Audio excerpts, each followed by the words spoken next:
Hey, good morning, moms. It's your girl, Sharita, the Behavior and Literacy Strategist, coming at you from the Morgan Unlimited Growth Institute, where you can find solutions for your child's behavior and literacy challenges. What's up? I feel like I haven't talked to y'all in so long.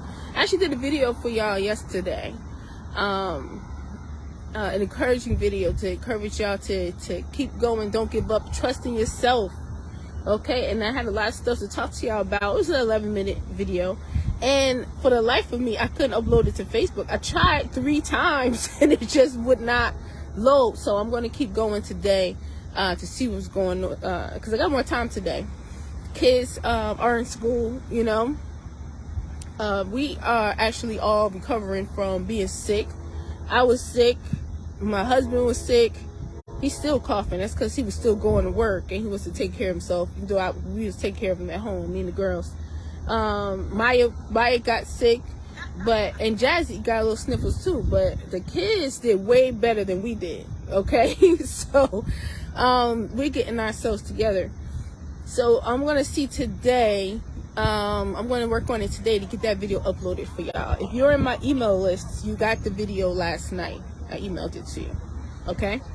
I'm going to post a link if you want to join my email list so that you always get updates. I'm always talking, sending tips, encouraging moms, tips for improving behavior, tips for improving literacy, math, tips for teaching, period, you know, and just checking up on you, see how you're doing. All right. So let me get into the topic for today. I'm feeling real good right now. All right. We out here. And I sat down here so I could talk to you. There's been a lot of stuff going on, but this was on my mind, okay? The question is, does yelling and hollering at our kids make us bad moms? Man, I want to talk to you about this because in the world today and in the advent of social media, there's always that term bad parenting, bad moms, floating around. A lot of criticism. People jumping to criticize all the time. But what's not being provided is solutions. Okay? So what we're going to talk about today is solutions. But the question, does that make us bad moms? Yelling and parenting, yelling and hollering at our kids, does that make us bad moms? What we really should be asking ourselves is, why are we yelling and hollering? Like, what's going on in the moment that got us to the point where we are yelling and hollering? And then we're going to hit that reverse button. We're going to stay in the whole situation. We're going to hit that reverse button so we can get to a place of calm, a place of no stress, right? Because that's really what it boils down to. When you're a mom and you're very passionate about taking care of your kids like I am, I'm very passionate about taking care of kids, you could be caught slipping. If you are overwhelmed, if you are stressed, if you are doing way too much for your kids, this is why we teach our kids to function independently. If your kids won't listen, if you're having negative communication or bad reports from school, you know, you approaching deadlines, you forgetting stuff, there's a whole bunch of stuff going on that will make a person, a human being, get to the point where they just hollering, you know what I mean? Or they getting angry, or they're very irritable. So, what is going on? Why? Ask yourself why. If you notice yourself yelling and hollering a lot lately, why am I yelling and hollering? What is going on? How do I feel? How did I get to this point? Retrace your steps. Ask yourself, have I been sleeping enough? Ask yourself, have I been taking care of myself, eating right?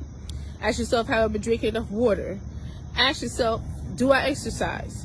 Ask yourself, do I carve out time for me? Okay? Ask yourself, is there an issue going on in my house that needs a solution that I have not found a solution for and is causing stress? Do a self-analysis. Find out what is going on in your life that you're not happy about. What is going on in your life that you're overwhelmed about or stressed about, and we need to flip the switch. We need to change the game. Okay? That's the solution more focused on, it's more solution oriented than blame oriented. I can speak as a mom myself. The last thing you want to be is a bad mom. Feel like a bad mom, labeled as a bad mom, you know, or other people looking at you and criticizing you and feeling like, you know, you are just a bad mom. You're not taking care of your kids. You're doing things wrong. Why? Because we as moms always feel like that ourselves anyway. Always second guessing yourself. Always worried. Always feeling like you made the wrong turn. Always wondering if you made the right choice, right? Always blaming yourself for your child's behavior, right? And I get that from moms all the time. And they say, well, it's probably me because I'm ... Or he's probably like that because I was like that when I was a kid. Or he can't focus because I can't focus, right? So moms do that enough. What needs to happen actually is just figuring out what you need to take care of yourself so that you wake up in the morning and you can tackle the day and you can be there for your kids and you can have some boundaries in place. Your system at home runs smoothly. Everybody knows what to do, so everything gets done, right? It's easier, more efficient, and you have time to rest. You have time to think. A lot of moms don't have time to think. You have time to meditate, right?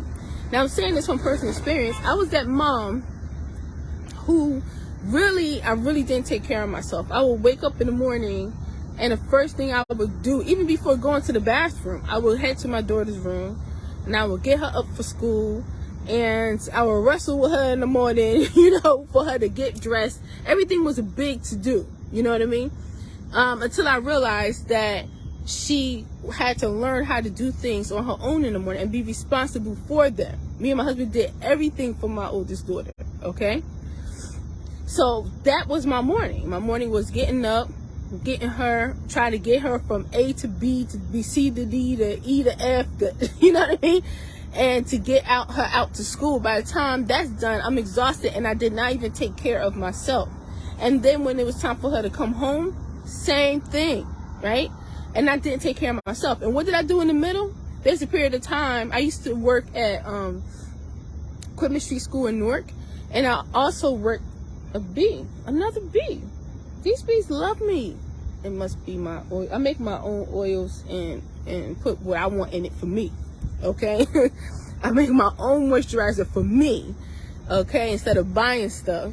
And the bees must love it. But what did I do in the middle of that gap? So you would think you drop your daughter off in the morning and then at night or after school you pick her up. That's a lot of hours. What did I do? Well, I wasn't in tune with myself. I was depressed and I wasn't taking care of myself regardless. So not much of nothing. I did what I needed to do for the house and then I just waited for her to come home. Like, listen, you can be getting to a place where you forget yourself so much that you are just functioning to do what you feel like you need to do for everybody else. And that's a bad place to be in.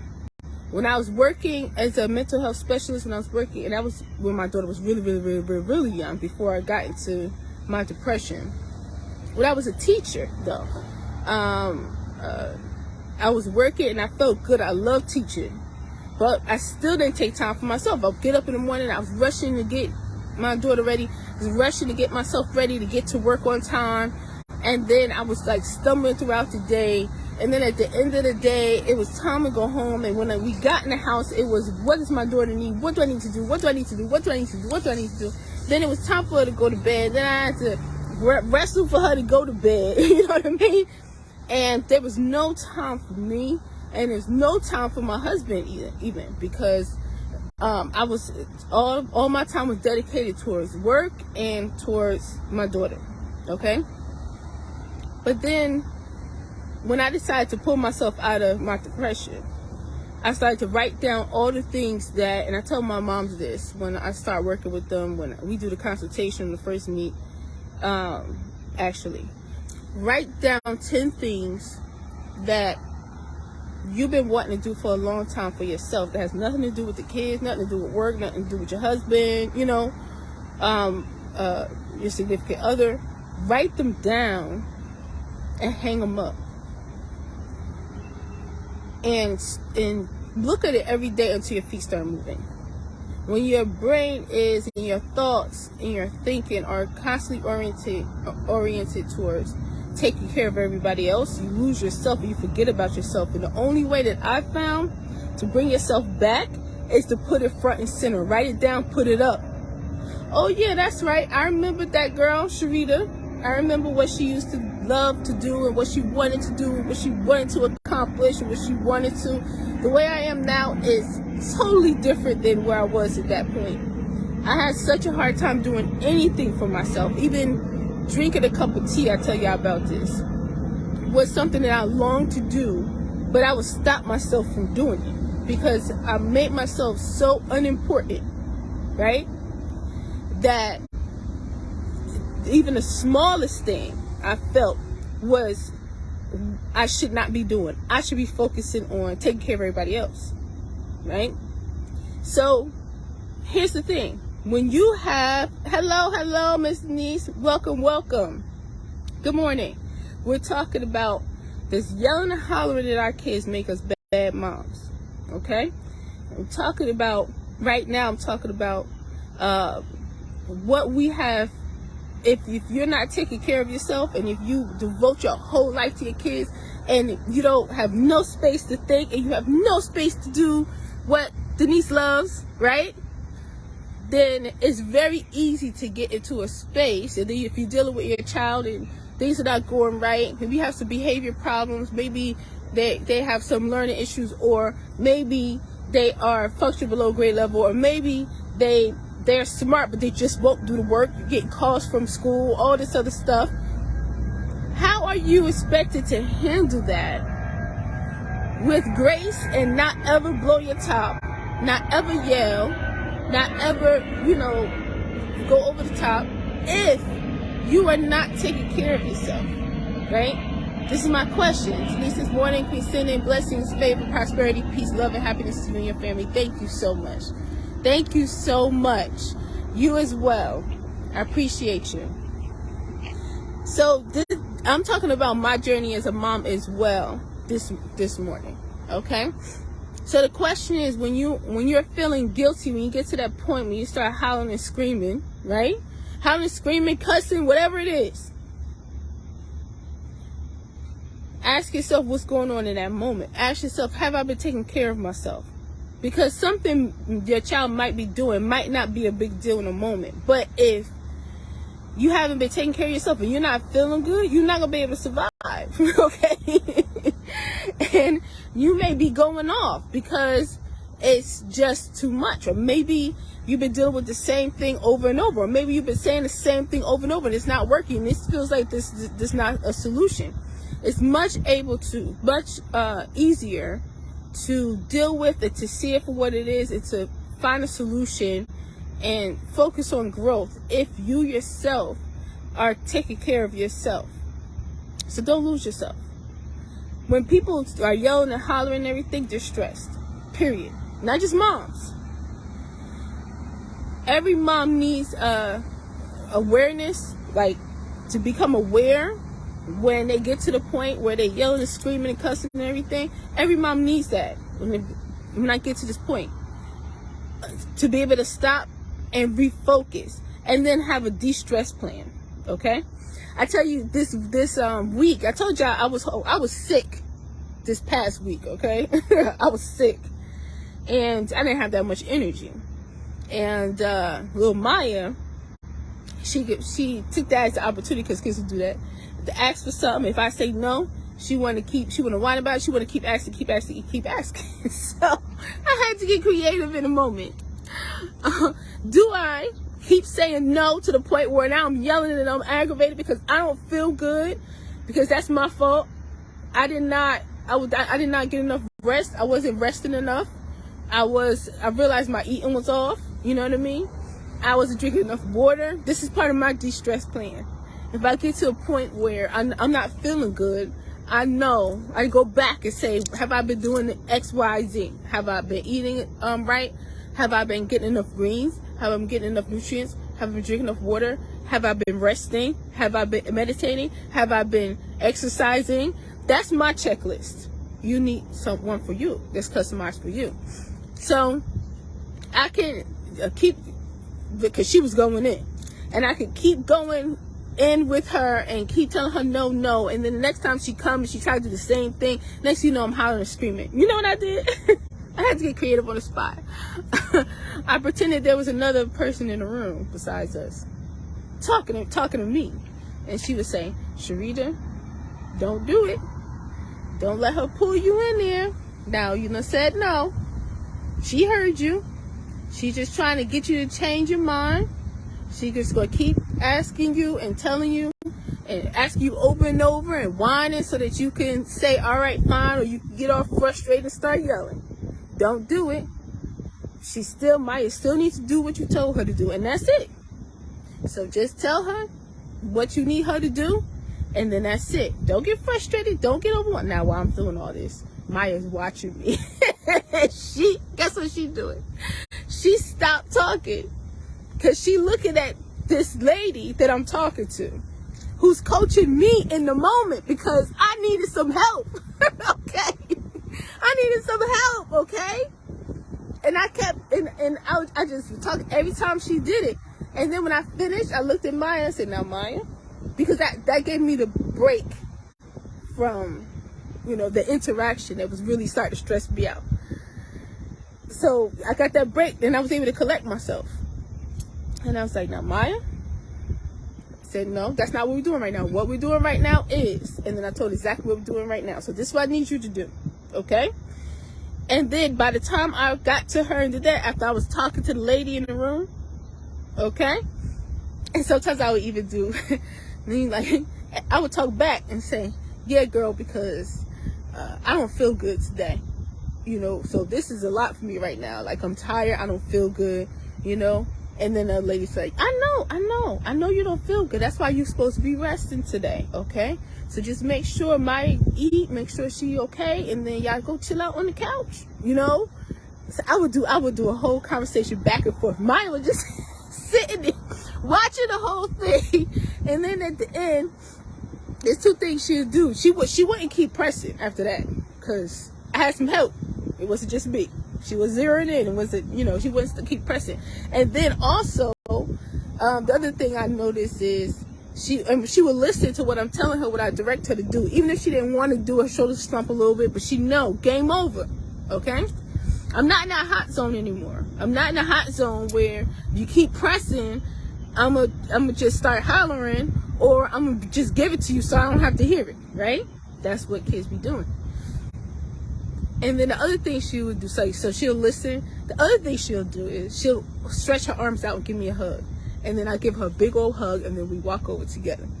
Let me tell you, Miss Denise, how many times I got that help from that sister in the room. That happens and multiple times a day.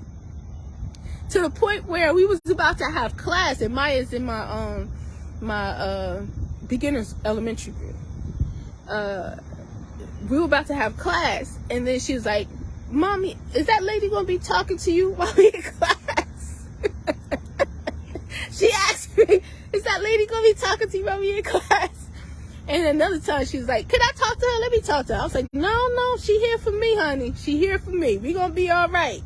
Man, because your girl was gonna be in there hollering because I was tired. I didn't feel good. I wasn't sleeping enough, because now I'm not sleeping enough because my throat hurting, you know what I mean?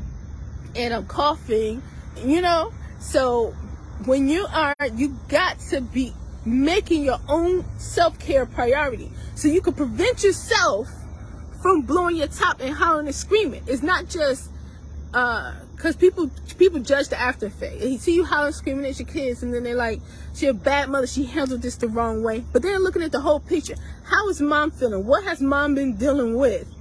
And how many times has she done told her child? And the child is like, let me see how I could keep pushing to make her do what I need her to do.